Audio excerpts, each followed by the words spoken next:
नमस्कार, बहुत स्वागत है आपका हमारे छत्तीसगढ़ के इस बुलेटिन में। मैं हूं आपके साथ ऋतु ज्ञानवानी। रायपुर में स्वतंत्रता सेनानी और साहित्यकार डॉक्टर खूबचंद बघेल की जयंती पर एक कार्यक्रम का आयोजन किया गया, जिसमें सीएम भूपेश बघेल भी शामिल हुए। और इसी मौके पर सीएम भूपेश बघेल ने स्वतंत्रता संग्राम में डॉक्टर खूबचंद बघेल के योगदान को याद किया। सीएम ने कहा कि डॉक्टर बघेल ने अपना पूरा जीवन छत्तीसगढ़ के लोगों की चिंता में लगा दिया। समाज सुधारक और चिकित्सक के तौर पर उन्होंने समाज को एक नई दिशा दी। जीवन के अंतिम समय तक वो रचनात्मक और किसान मजदूर हितैषी गतिविधियों से जुड़कर छत्तीसगढ़ की सेवा करते रहे। वो छत्तीसगढ़ राज्य निर्माण के प्रथम स्वप्नद्रष्टा थे।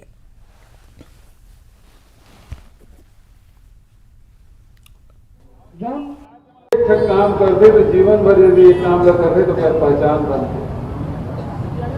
लेकिन डॉक्टर बघेल ऐसे व्यक्ति जेकर हर क्षेत्र में दखल नहीं, राजनीतिक क्षेत्र में स्वतंत्रता संग्राम सेनानी भारत माता के सच्चा सपूत के रूप में हमारे छत्तीसगढ़ के प्रथम पंक्ति के स्वतंत्रता संग्राम सेनानी में ओकर गिनती हो गई से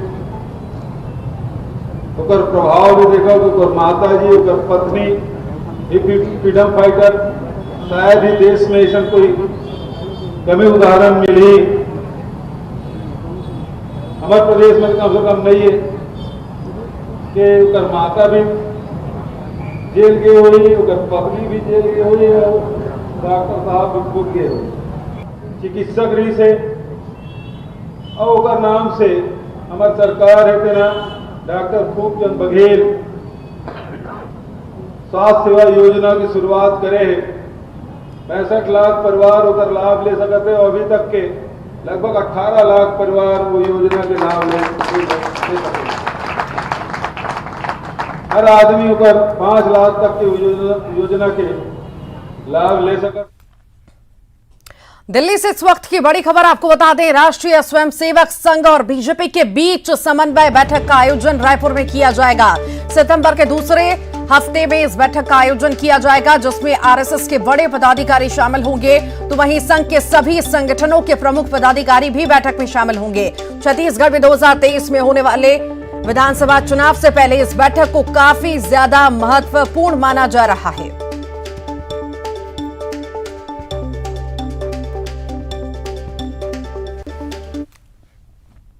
दुर्ग से बड़ी खबर है, शिवनाथ नदी में कार हादसे का ये पूरा मामला है। 40 घंटे के बाद भी कार का कोई सुराग अब तक नहीं लग सका है। SP Abhishek Pallav motor boat से नदी में उतरे हैं। एसडीआरएफ की टीम ने फिर से रेस्क्यू ऑपरेशन शुरू किया है। रात होने की वजह से कल रेस्क्यू रोक दिया गया था। रेस्क्यू अभियान रोक दिया गया था। नदी में तेज बहाव के चलते रेस्क्यू में कई सारी दिक्कतें आ रही थी। रविवार रात शिवनाथ नदी पुल से कार गिरी थी। पुलगांव थाना क्षेत्र की ये पूरी घटना आपको बता रहे हैं। दुर्ग एसपी डॉक्टर अभिषेक पल्लव स्वयं मोटर बोट से नदी में उतरे हैं। लगातार रेस्क्यू ऑपरेशन जारी है।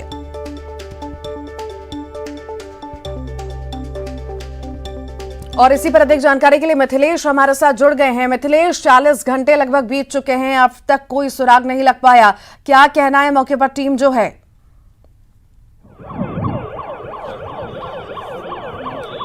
निश्चित रूप से 40 घंटे बीत गए हैं और कार का अब तक कोई पता नहीं चल पाया है। यहाँ पर एनडीआरएफ एसडीआरएफ की टीम के साथ में मौके पर यहाँ पर जायजा लेने के लिए दुर्ग के एसपी डॉक्टर अभिषेक पल्लव भी पहुंचे हुए, जो स्वयं पानी में उतरे हैं। आज एनडीआरएफ की टीम के साथ वे भी मोटर बोट में नजर आ रहे होंगे। शिवनाथ नदी में जलस्तर काफी बढ़ा हुआ है, हालांकि 2 दिन पहले की अपेक्षा आज थोड़ा सा पानी कम है। कार को लगातार तलाश किया जा रहा है। पुराने पुल की यह हादसा था। सोमवार की रात में यह घटना हुई थी, जब कार को गिरते हुए कुछ लोगों ने देखा था। उसके बाद में पुलिस को सूचना दी गई थी। उसके बाद से लगातार रेस्क्यू ऑपरेशन जारी है, लेकिन अभी तक कोई सफलता नहीं मिल पाई है। कुछ प्रत्यक्षदर्शी थे, उनका यह कहना था कि करीब 4 से 5 लोग कार में सवार थे। हालांकि कोई पुष्टि नहीं की गई है कि 4 से 5 लोग कार में सवार थे, लेकिन यह जरूर कहा जा रहा है कि कार गिरी थी और गिरने के बाद में वे पानी में डूब रही थी। उसके बाद में तत्काल यहां पर सूचना दी गई पुलिस को और उसके बाद में एनडीआरएफ और एसडीआरएफ की टीम को यहां पर मौके पर भेजा गया, लेकिन अभी तक कोई सफलता नहीं मिल पाई। आपको दिखाना चाहूंगा कि ये पुराना पुल है शिवनाथ नदी का, जहां पर से ये कार गिरी थी। हम इसी जगह में खड़े हुए हैं, मौके पर खड़े हुए हैं, और वो कुछ थोड़ी दूरी के बाद में वहां पर जो एक निशान दिख रहे हैं वो जहां से कार गिरी थी, और ये ऊपर नया पुल है। कार यहां तक कैसे पहुंची, एक बड़ा सवाल ये भी है, क्योंकि यहां पर सिक्योरिटी के लिए कम से कम जो बैरिकेडिंग लगाई गई थी वो बैरिकेडिंग कैसे खुली हुई थी, हालांकि अभी बंद कर दी गई है। और यहाँ पर काफी बड़ी संख्या में लोग यहाँ पर पहुंचे हुए हैं। आपको दिखाना चाहूंगा थोड़ा सा दृश्य भी कि नदी के दूसरी ओर आप देख सकते हैं कि किस तरह से लोग यहाँ पर खड़े हुए हैं, जो पल पल की घटनाक्रम की जानकारी ले रहे हैं। लेकिन लोगों को भी ये जिज्ञासा है कि आखिरकार कार कैसे गिरी थी और कब तक इसको खोज निकाला जाएगा। तो आप देख सकते हैं कि नदी के आसपास काफी लोग यहाँ पर एकत्रित हैं और लगातार कार की तलाश की जा रही है। रितु, लेकिन सबसे बड़ी बात यह है कि अभी तक सफलता नहीं मिल पाना पुलिस के लिए काफी चुनौतीपूर्ण है, क्योंकि एसडीआरएफ की टीम और से जब काम नहीं हुआ तो एनडीआरएफ की टीम यहाँ पर मौके पर पहुंची हुई है। ये एनडीआरएफ की टीम वही है जो जांजगीर चांपा में राहुल साहू का रेस्क्यू की थी। अब उस टीम के ऊपर ही पूरी चुनौती है कि वो कब तक इस कार को खोज निकालती है। तो अभी लगातार तलाश जारी है। स्वयं एसपी यहाँ पर पल पल की जानकारी ले रहे हैं, तमाम वरिष्ठ अधिकारीगण भी जानकारी ले रहे हैं, क्योंकि एक बड़ा सवाल है, नदी में पानी काफी था, इस वजह से काफी बहाव तेज होने की वजह से हो सकता है कि कार जो है वो काफी दूर तक बह गई होगी। तो करीब 2 किलोमीटर तक की दूरी तक में ये तलाश की जा रही है। तो देखने वाली बात यह होगी कि आखिरकार कब तक सफलता मिल पाती है। जी, बाकी तो देखने वाली बात होगी कब तक सफलता मिल पाती है, क्योंकि 40 घंटे से भी ऊपर का वक्त बीत चुका है। टीम लगातार लगी हुई है। आप भी लगातार नजर बना रखिए, आपसे अपडेट लेते रहेंगे। बहुत शुक्रिया मिथिलेश। भिलाई से बड़ी खबर है। भिलाई में डेंगू का तीसरा मरीज मिला है, संदिग्ध मरीज मिला है। खुर्सी पार सेक्टर 11 में डेंगू का मरीज मिला है। 8 साल के मासूम की रैपिड एंटीजन रिपोर्ट पॉजिटिव आई है। शंकराचार्य हॉस्पिटल में इलाज चल रहा है। डेंगू के पहले भी भिलाई में 2 मरीज मिल चुके हैं। लगातार बारिश में डेंगू के संक्रमण का खतरा भी बढ़ता जा रहा है। भिलाई का खुर्सीपार इलाका डेंगू का गढ़ भी रह चुका है। साल 2018 में सबसे ज्यादा यहां मरीज मिले थे। भिलाई में अब तीसरा डेंगू का मरीज मिला है।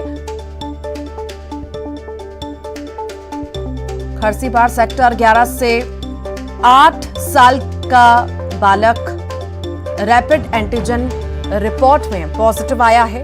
फिलहाल उसका शंकराचार्य अस्पताल में इलाज जारी है।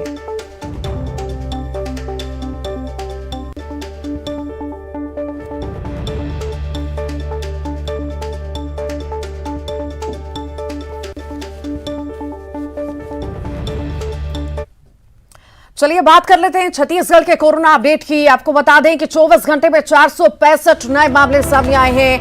372 रिकवर होकर डिस्चार्ज भी हुए हैं। एक मरीज की मौत की खबर है। प्रदेश में एक्टिव मरीजों की संख्या 2834 पर पहुंच चुकी है।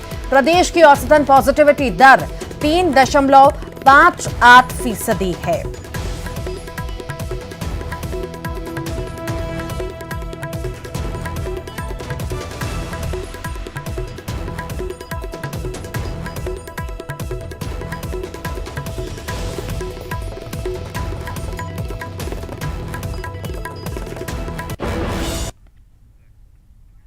और बात कोरबा की, जहां कोसा बड़ी में जर्जर सड़क के विरोध में लोगों ने अनोखा प्रदर्शन किया। यहां स्थानीय लोगों ने हाथ में बोर्ड लेकर और सड़क पर महापौर की नाम से तालाब बनाए जाने का बोर्ड लगाकर खराब सड़क का विरोध किया।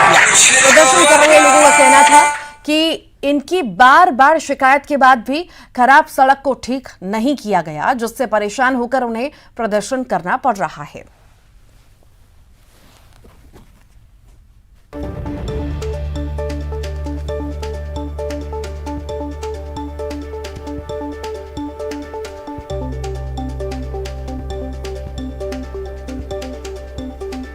खराब सड़क का विरोध लोगों द्वारा किया जा रहा है। सड़क को लेकर अनोखा प्रदर्शन देखने को मिला, जहां पर बोर्ड लगाकर लोगों ने प्रदर्शन किया।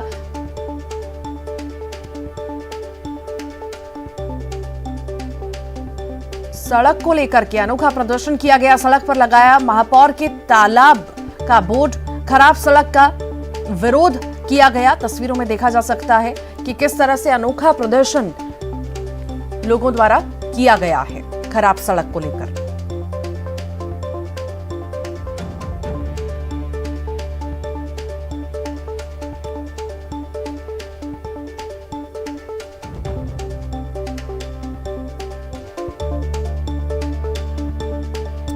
तो ये तस्वीरें आपको दिखा रहे हैं, खराब सड़क को लेकर के विरोध प्रदर्शन की ये अनोखी तस्वीरें दिखा रहे हैं, जहां पर महापौर पर कई सारे आरोप लगाए जा रहे हैं। और अभी जिस तरह से बारिश बढ़ रही है तो कहीं ना कहीं पोल खुलते हुए भी नजर आ रही है हर जगह पर सड़कों की, कि किस तरह का आखिर काम हुआ है, जमीनी स्तर पर किस तरह का काम हुआ है, या सिर्फ कागजों में सिमट करके रह गई हैं चीजें। ये तो तस्वीरें सिर्फ दिखाने के लिए ही काफी हैं कि आखिर क्या और कैसे हालात हैं सड़कों के, और लोग किस तरह से जूझ रहे हैं इन परेशानियों से। अब्दुल असलम ज्यादा जानकारी के लिए हमारे साथ जुड़ गए। अब्दुल, अनोखा प्रदर्शन लोगों द्वारा किया जा रहा है सड़क को लेकर के। अब्दुल सुन पा रहे हैं? जी, इससे पहले भी लोगों ने प्रदर्शन किया है और उसको लेकर जो प्रदर्शन फिर किया गया है स्थानीय युवा द्वारा। और जिस तरीके से ये सड़क महज 700 से 800 मीटर की लंबी सड़क है, बस उसको बनाने के लिए ना तो निगम प्रशासन इसमें ध्यान दे रहा है और ना ही जो संबंधित अस्पताल है, निजी अस्पताल दो, उनके द्वारा किसी तरीके से पहल की जा रही है। यही कारण है कि मरीजों को जहां आने जाने में परेशानी होती है, वहीं स्कूली बच्चे और वहाँ कॉलोनी भी मौजूद है, तो बच्चों को भी और आम लोगों को भी आने जाने में दिक्कतों का सामना करना पड़ता है। जी चलिए, बहुत शुक्रिया जानकारी को साझा करने के लिए अब्दुल।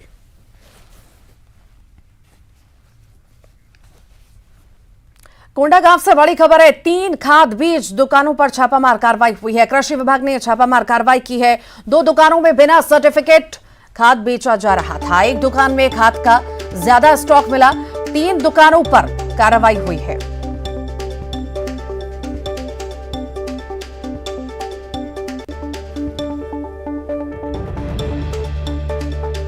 तीन खाद बीज दुकानों पर छापामार कार्रवाई की गई है। कोंडागांव में कृषि विभाग ने यह छापामार कार्रवाई की है और 2 दुकानों में बिना सर्टिफिकेट खाद बीज बेचा जा रहा था। एक दुकान में खाद का ज्यादा स्टॉक मिला है और ये बड़ी कार्रवाई की गई है। बिलासपुर जोन से सफर करने वाले रेल यात्रियों के लिए राहत भरी खबर है।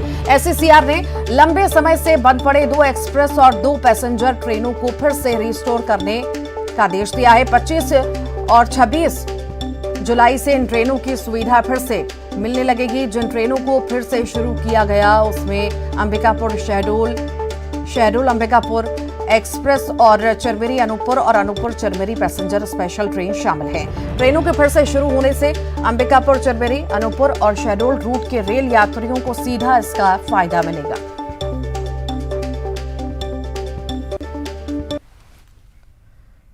छत्तीसगढ़ में 18 से अधिक उम्र के लोगों को मुफ्त बूस्टर डोज लगाने का अभियान शुरू होते ही लोगों में जबरदस्त उत्साह देखने को मिल रहा है। एक दिन में 1.5 लाख लोगों ने बूस्टर डोज लगवाई है और इसी तरह 4 दिनों के अंदर 3.25 लाख लोगों ने टीका लगवाया। देश भर में शुक्रवार से फ्री बूस्टर डोज के 75 दिन के अभियान की शुरुआत हुई है, जिसका काफी अच्छा रिस्पॉन्स भी मिल रहा है।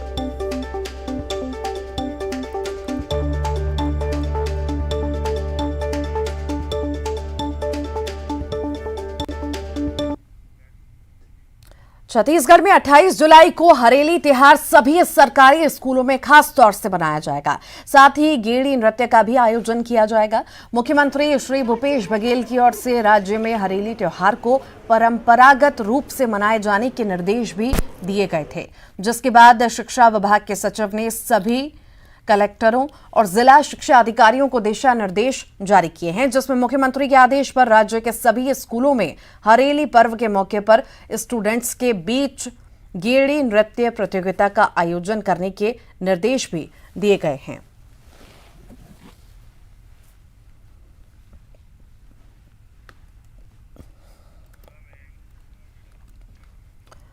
बलरामपुर में बारिश कम होने से गर्मी से परेशान वन्यजीव जंगल से बाहर आने लगे हैं। ऐसे ही एक मामला सामने आया है। सर्किट हाउस के पास स्थित एक घर से ये मामला सामने आया, जहां से घर में छिपे एक गो पर नजर लोगों की गई, जिसके बाद इलाके में अफरा तफरी मच गई। स्थानीय युवकों ने बड़ी ही सावधानी से गो का रेस्क्यू कर उसको पकड़ा और फिर उसको वन विभाग के हवाले कर दिया।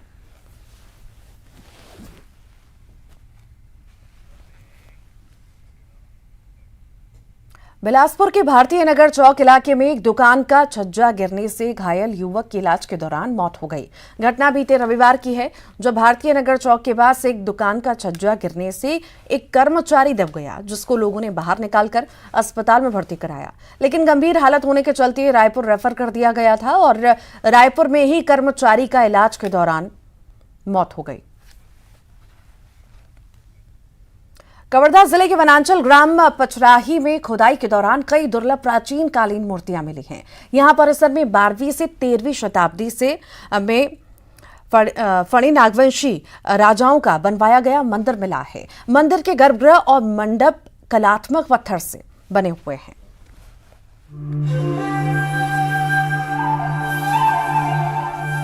कवर्धा जिले का वनांचल ग्राम पचराही ऐतिहासिक और पुरातत्व स्थलों में से एक है, जहां पर खुदाई के दौरान कई दुर्लभ चीजें प्राप्त हुई है। वहीं साल 2012 से यहां पर खुदाई का काम बंद हो गया। यहां कम समय में खुदाई के दौरान कई दुर्लभ वस्तुएं मिली है, जिसमें मूर्तियां, मंदिर में शिवलिंग, उमा महेश्वर की प्रतिमा, शाल भंजिका, योगीराज, नर्तकी, मंदिर में स्थापत्य कला के अवशेष हैं। साथ ही इसके मिट्टी के बर्तन, प्राचीन कालीन औजार, सोने, चांदी, तांबे के सिक्के मिले हैं। पचराही उस समय का सिद्ध होता है जहाँ पर गणेश की बहुत छोटी छोटी प्रतिमाएं, विभिन्न धर्मों के ब्रह्मा जी की मूर्ति, इस तरह से 2-3 कालों के अलग अलग मूर्तियां और निर्माण कार्य वहाँ पर देखने को मिलते हैं। विभिन्न प्रकार के हथियार और घरेलू सामग्रियां भी प्राप्त हुई थी। तो उत्खनन यदि फिर से कराया जाए तो निश्चित रूप से उसमें बहुत सारी चीजें और निकलने की संभावना है।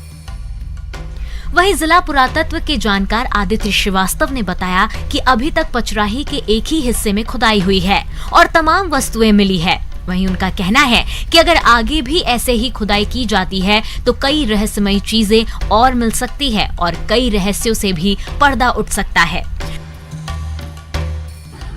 देखिए, पचराही जो है हमारे कबीरधाम जिले का ही नहीं, छत्तीसगढ़ का ही नहीं, पूरे भारतवर्ष के अत्यंत प्राचीनतम पुरातात्विक क्षेत्र के रूप में उसको जाना जाता है। जब से उत्खनन हुआ और मोलास्का प्रजाति का 15 करोड़ वर्ष पुराना जलीय जीवाश्म प्राप्त हुआ, तब से इसकी अहमियत और ज़्यादा बढ़ जाती है। हालांकि इसकी खुदाई हुई, उत्खनन हुआ, लेकिन बाद में उत्खनन को बंद कर दिया गया है, जबकि 1-2 टीले अभी वहाँ और बाकी हैं। विशेषज्ञों का कहना है कि पचराही प्रमुख पर्यटन स्थल भी बन सकता है अगर इसके विकास की दिशा में काम किया जाए। हालांकि शासन प्रशासन की अनदेखी से यहाँ के विकास कार्यों की गाड़ी थम सी गई है। यहाँ पर 10 सालों से खुदाई का काम बंद हो गया है। वहीं नवपदस्थ कलेक्टर जन्मजय महोबे ने नए सिरे से जानकारी लेकर कार्य करने की बात कही है के बारे में। और इस पे यदि मान लो कोई भी पुरातत्व विभाग से हमें हेल्प की ज़रूरत रहती है तो उनसे लेंगे और उसके जो भी चीज़ें प्राप्त हुई उसको संरक्षण का प्रयास किया जाएगा। कवर्धा जिला कई ऐतिहासिक घटनाक्रम के लिए जाना जाता है।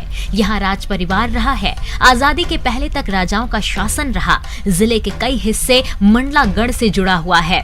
उससे पहले भी राजशाही के कई प्रमाण कवर्धा जिले के अलग अलग हिस्से में पाए गए हैं। वहीं अगर सही तरीके से खंगाला जाए तो कई तरह की नई नई जानकारियां मिल सकती है। मनीष मिश्रा, न्यूज़ 18, कवर्धा।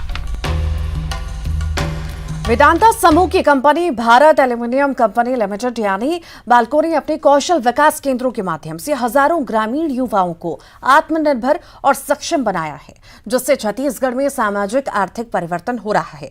विभिन्न कौशल विकास कार्यक्रमों के माध्यम से कंपनी ने अब तक 10,000 से ज्यादा युवाओं को सौर ऊर्जा तकनीक, हाउसकीपिंग, औद्योगिक सिलाई मशीन प्रचालन, कपड़ा सिलने, खाद्य एवं पेय, आतिथ्य सत्कार, इलेक्ट्रिकल्स, फीटर और वेल्डिंग और उन्नत कृषि आदि क्षेत्रों में प्रशिक्षित किया है। इससे युवाओं को उद्योगों में रोजगार पाने में मदद मिली है। छत्तीसगढ़ में वेदांता एल्यूमिनियम ने कोरबा, कवर्धा और मैनपाट में 3 स्किल स्कूल स्थापित किए हैं, जिनके माध्यम से 10,000 से अधिक युवाओं को विभिन्न शाखाओं में प्रशिक्षित किया गया। वेदांता स्किल स्कूल राष्ट्रीय कौशल विकास निगम के दिशा निर्देशों के अनुरूप डिजाइन की गई मजबूत तकनीकी शिक्षा प्रदान करता है। इन स्कूलों से प्रशिक्षित युवा बिजली, स्टील, मोटर वाहन, सौर और हॉस्पिटैलिटी के क्षेत्र में देश के प्रमुख उद्योगों में नियोजित हैं। वेदांता स्कूल, स्किल स्कूल, मुख्य यंत्री कौशल विकास योजना, नारबार्ड, स्किल इंडिया, इम्पैक्ट बॉन्ड और national institute of solar energy जैसी सरकारी योजनाओं के साथ मिलकर प्रशिक्षण दे रहा है। बालकों के मुख्य कार्यकारी अधिकारी और निदेशक के मुताबिक वेदांता स्किल स्कूल के माध्यम से हमारा लक्ष्य स्थानीय युवाओं के बीच कौशल विकास के अवसरों को बढ़ावा देना है, जिससे उन्हें रोजगार योग्य कौशल सीखने के अवसर प्राप्त हों। और इसी के साथ ही अमर छत्तीसगढ़ के इस बुलेटिन में इतना ही। खबरों का सिलसिला लगातार जारी रहेगा।